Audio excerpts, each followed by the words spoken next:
Hi, I'm Charlie Matthews. I am with Empowering Brands. I'm the founder and CEO of all these empowering brands that we like to talk about. Just wanted to welcome everybody and say, this should be a fun day. We should learn a lot. And Kristen Sizemore is going to be joining us to talk about how to succeed in in selling virtual. Now, I'm really excited about her presentation because that is, what we are all trying to shift to do right now. So I've got the inside look there, and I'm really excited about bringing her to you.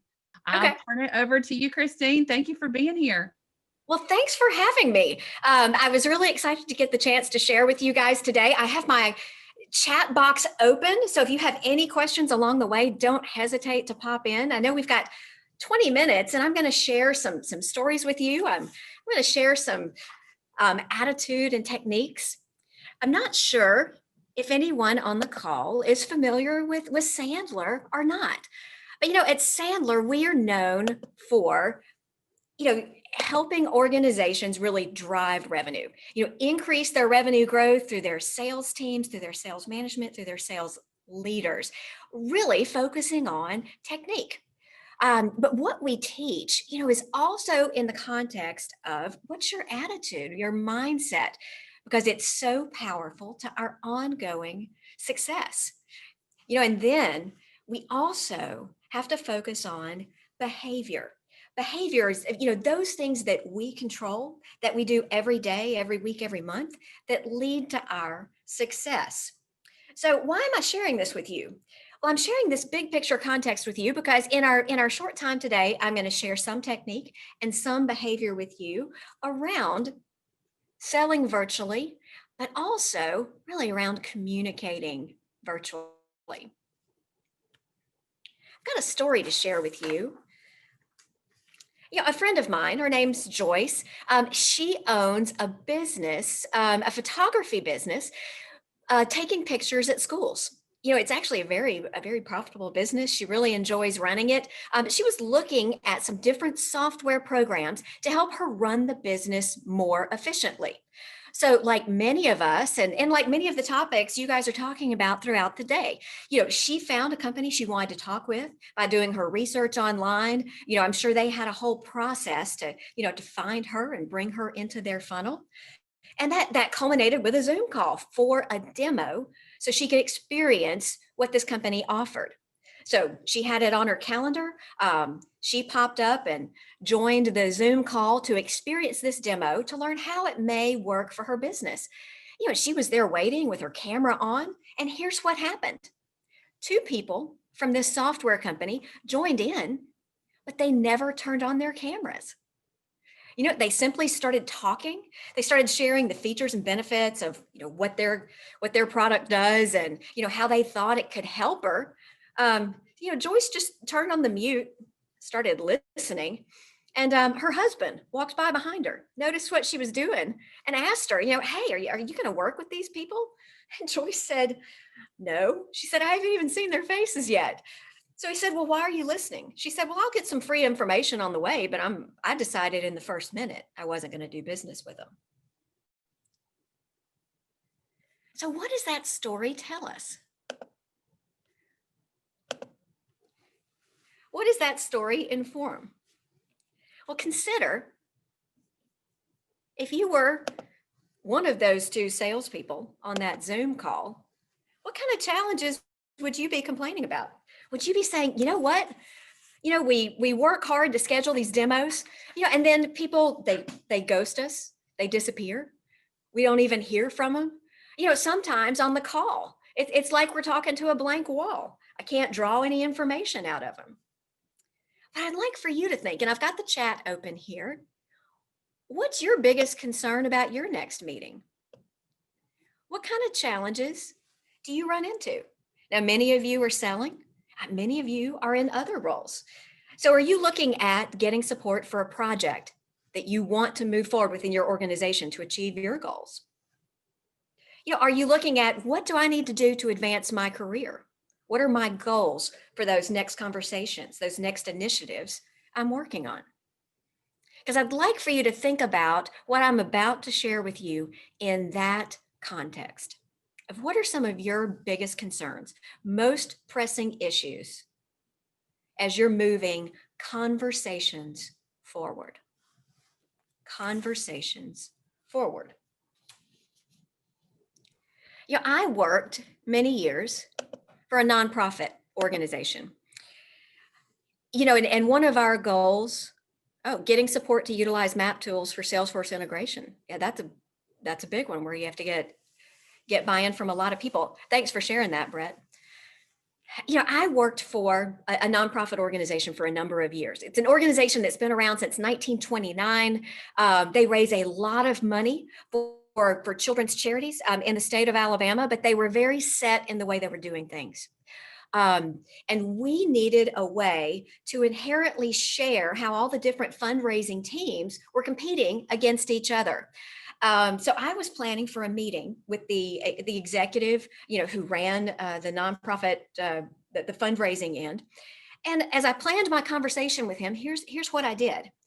I said, Jeff, can I get 45 minutes of your time for us to really talk through what you need to accomplish as far as your fundraising goals for the year?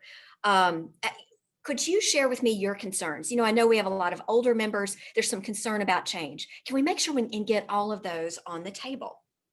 And then from our side in the office, can I share with you where we see some significant, not only efficiencies in the back end office, but some real tools to help drive an increase in fundraising simply by the way we're doing reporting?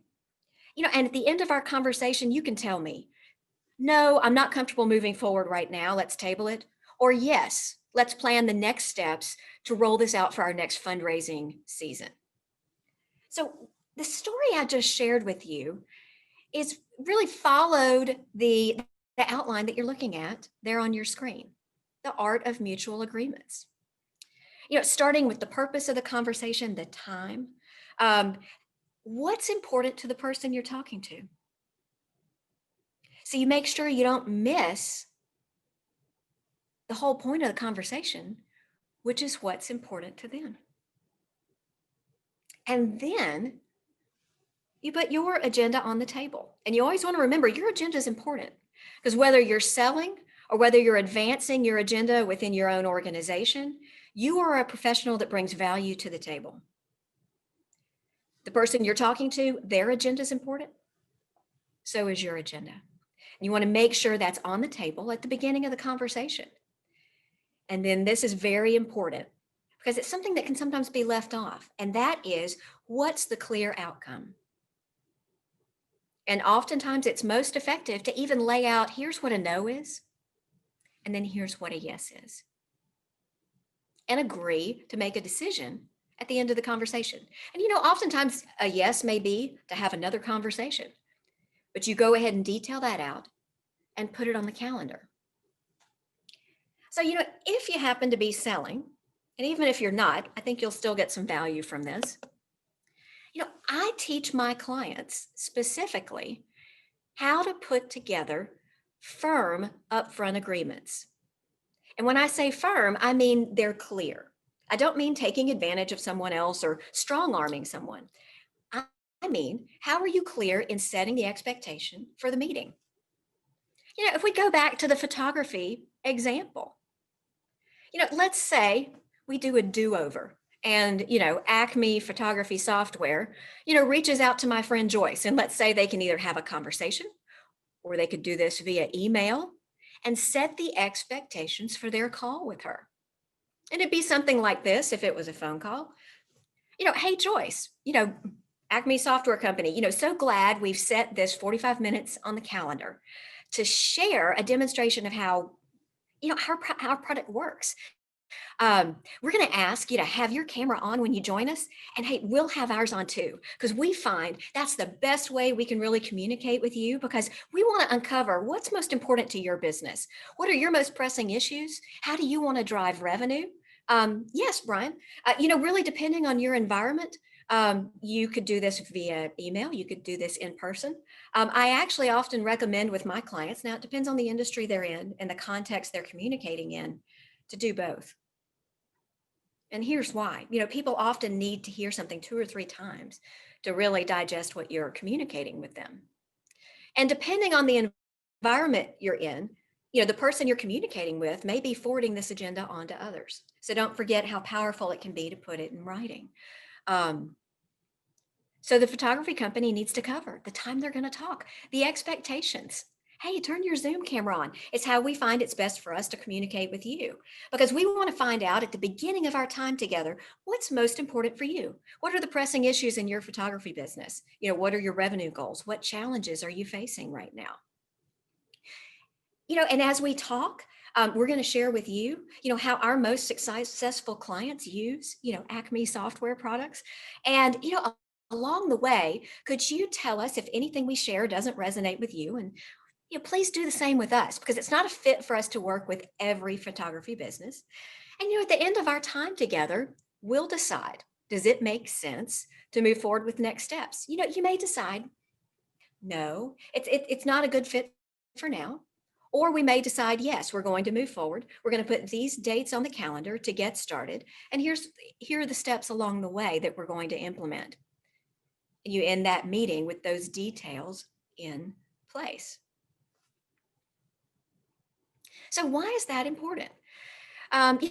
Consider whether you're selling or whether you're advancing a project, whether you're advancing, rolling out those map tools for a Salesforce integration. When you're having conversations with decision makers, with those that are influencing the decision, evaluate your upfront agreements. It's 5 steps. The time you're going to talk, the purpose, the agenda for the person you're talking to, your agenda, and then the clear outcome.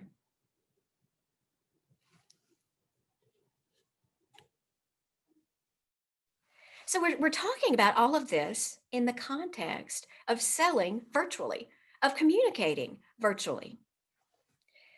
So consider the question, what are we doing more of now that we weren't doing back in February?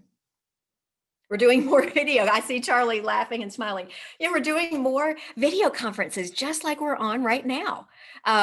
Many of us are doing more social selling, utilizing tools like LinkedIn.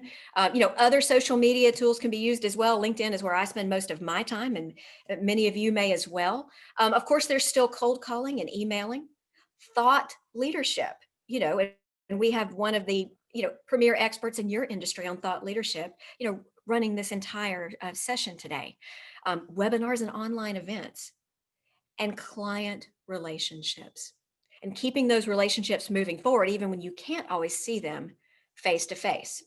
And what's reduced? Now, I'm based in Alabama, so there's some things we're starting to do again face to face. Those of you in different states, it really varies by where you are located. But I'd like to ask you, if you'd like to put feedback in the chat, and we only have a few more minutes, how are you using social selling to add more people to your network, to add more opportunities to your sales funnel, or more opportunities to network within your industry to advance your professional goals and add more information to your sales pipeline? I'm just going to share one thing with you from LinkedIn before we wrap up. When you think about having good conversations, whether that's good sales conversations, whether that's good conversations to advance your agenda and to advance your goals, how can you find others to talk with on LinkedIn?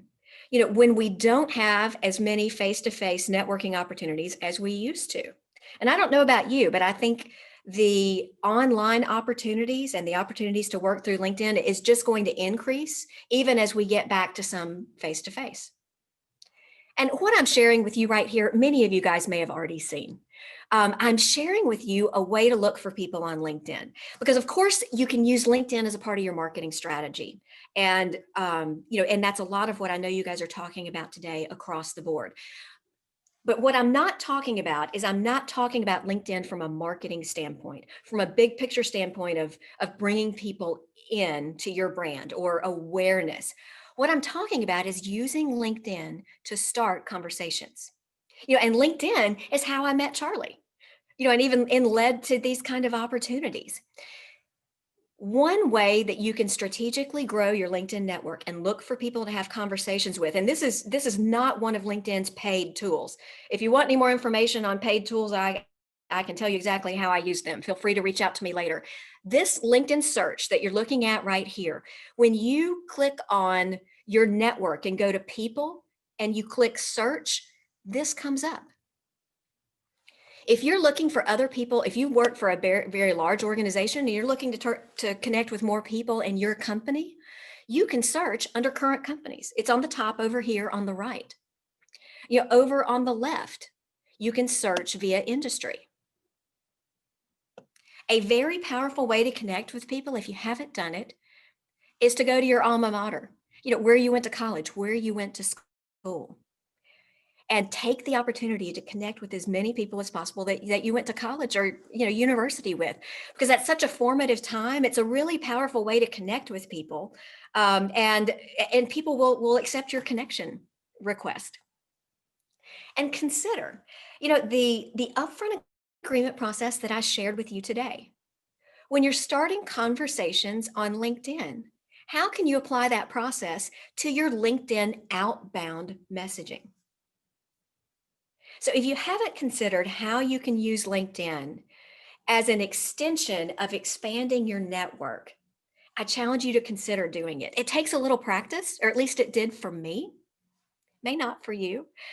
But it's a great tool to start natural conversations. Now, I don't know about you. Do you guys get spam messages on LinkedIn, all those automated messages? Yeah, that's not what I'm talking about. I'm talking about reaching out to people one-on-one with a specific message. It can be a very powerful way to build relationships with people that you'd like to have a relationship with. Yeah, Sienna, thanks for I'm your not comment. sure if people can see me or not. I know you can, and Yes, that's why I turned my video on, just to plug that for everyone. I wanted you to have an audience too, right? As you're going through. So trying to keep in mind the presenter having some light on the other side too. So that's a little tip if you are running a webinar like this, where you have just the speaker on the other end. I just wanted to comment though, you are a pro at LinkedIn, and this is so true. So if you are wanting to use this for sales, she's made some really great points. You can go to somebody's LinkedIn profile and learn about them in an instant, right? And great tips about looking for common interests, right? Where they went to school, searching them out is even better, right? To say, okay, I know a common group that I'm going to use that as part of our connection. And so I just wanted to point out that, and yes, we met through that. She invited me to be a speaker for the industrial networking group, which was amazing. So we're already tied together, and kind of giving that back to you now as a speaker. It's that easy as yes. reaching out, expressing interest in what somebody's doing, and looking for ways that you can collaborate. So, okay. Exactly. And I know my time is about wrapped up. And Sienna, thanks for your comments. You're exactly right. And I'd love to know how you've grown your professional network, because I bet I could learn some things from you as well. Before I wrap up, if you're interested, if you go to my website, which is www.ksainc.sandler.com, if you register for my newsletter, I send out a weekly e-newsletter with tips, research around sales. I'll be able to see everyone that registers today, and I'm going to pick a winner for LinkedIn the Sandler Way. And I'll be able to send it to you either on your Kindle, or I can send you a hard copy. It just takes a little longer to get it to you. If you'd like to learn more, pop onto my website, but not necessary at all if you're not interested. Charlie, thank you for having me. I appreciate the opportunity to share, and thanks Okay. to So everyone who chimed in on the chat. yeah, I have one question that just popped up. If you want to Yes. stop sharing, then we can see, we can see each other, and they can, if anybody wants to jump in as well and join us on the screen again, just raise those hands. I'll be looking for that. But the question here, okay, it says, Yes. the purpose of my question is to learn more about proper etiquette on LinkedIn. For Yes. example, when I search a large company for marketing, and the search reveals 10 to 12 people with the title marketing, VP of marketing, global marketing, etc. How do I establish who to connect with? Do you reach out to everyone with marketing in their title and hope that the best or one single person will respond, I guess, with the kind of connection like the Yes. same university. So I think you can Yeah. just answer that live. Yeah. Sure. Yeah, I have two thoughts. And Charlie, I'd love to know what you think. I mean, my first thought is look and see if you have any connections in common that you can go to for some insight. So when you look someone up, as long as you're a first or second connection, you can look at their connections unless they have it turned off. And not a lot of people have it turned off. So you can look and see who do you know in common who may be able to give you some insight into the organization. But let's say you're in the scenario where you don't have any common connections. So how do you make that outreach? Well, I would encourage you to take a soft approach that assumes they maybe aren't the person that you should talk to, but they might be able to help, because you can reach out in a way that says, your profile popped up, on my LinkedIn search. Not sure if you're the right person for me to talk to, but here's the person I'm looking to connect with at your organization. By any chance, could you help me out?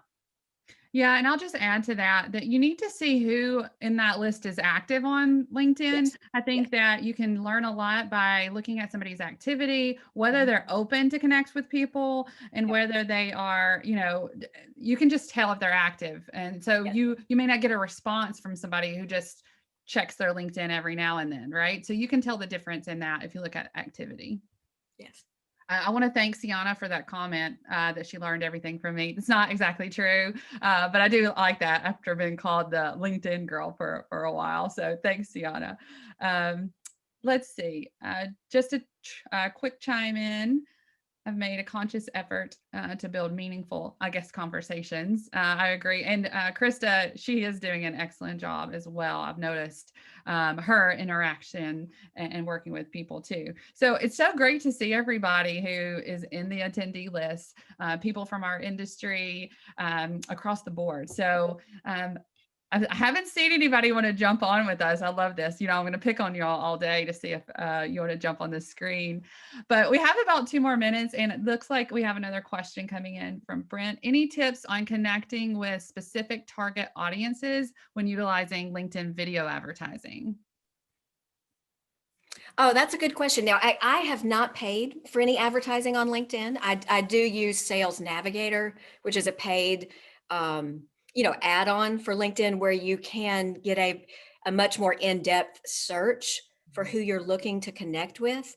And I do know that through LinkedIn paid advertising, you can get fairly granular with who you're reaching, but only to a certain level. Yeah, and I'll say that Brent, that's a good question for Carter too later when he gets on his topic. I know he's doing that type of thing for our company in the digital advertising space. So that we'll table that one too and come back to it as well. Yeah, I second that. I mean, you did a great job, and I think that if we just recap and say stating your intentions is so important, right? And like going through that, what is the purpose of this meeting? Why are you, interrupting my day, right? Let's get through and like really set that tone for the meeting. I thought that was excellent advice. Well, thank you. Yeah, we call it no mutual mystification. I love it. I love it. Well, if y'all please feel free to connect with Christine after. We'll all be connected after this. So definitely, I don't think that this presentation gives kind of the razzle of everything that I've learned from you already. Watching you in person and seeing you connect with others, it's not just online, it's also in person. You've built that group and that personal brand for connecting people and building relationships. So I saw that immediately. And so your personal brand is reaching far. And so definitely somebody to look to in our industry. Oh, thank you. Thanks for having me.